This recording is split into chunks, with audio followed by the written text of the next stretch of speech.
Thank you so much for joining us for 9 on Your Side at 6 o'clock. Making that is, your streets a little safer. The city of Cincinnati says that is really a top priority for them and their officers. The city is spending millions of dollars on it. But a 9 on Your Side review shows a police policy may be hindering officers' ability to protect and to serve. Evan Millward is digging deeper tonight in neighborhoods desperate for solutions.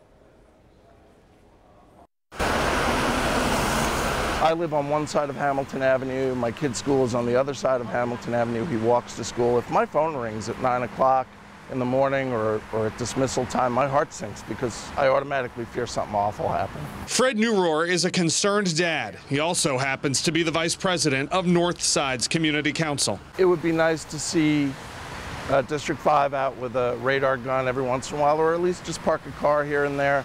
We know that they're stretched. Retired Mason cop and former Cincinnati City Council candidate Derek Bauman. The question then becomes, how are you going to dedicate those resources, and is that the most effective tool? The I-Team has reported traffic stops are down by 60% from 2009 to 2016 by design. I don't want to say we took our eye off of traffic crashes, but we did focus heavily to reduce violent crime, and honestly, we have to be able to do it all. In May, police told City Council they were returning a focus to traffic. We've changed some processes and given traffic crashes some extra focus from the police department, so we were able to reduce the number of crashes almost 10% last year. At that same meeting, police revealed data showing a high concentration of injury or fatal crashes is between 2 p.m. and 6 p.m., the evening rush. We have a lot of distracted driving, people trying to get home, and of course that's one of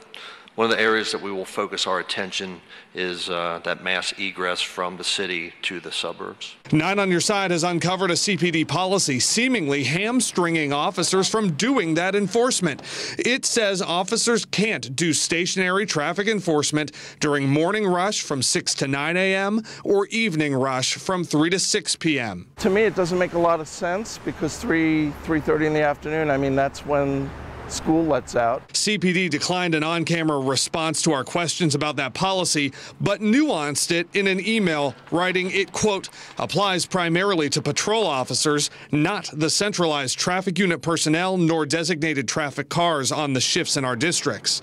We have also asked for the number of traffic officers on duty during rush hours. I think that may be a policy that we might have to take a look at. Is that the most effective way? And what was the purpose originally behind that policy?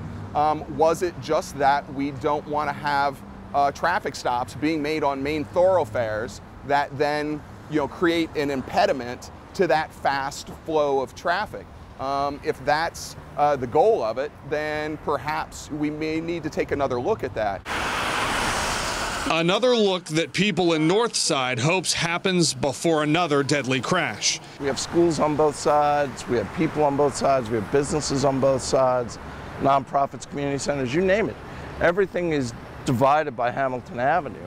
So it would make sense to do speeding enforcement at that time. In Northside, I'm Evan Millward, 9 on Your Side.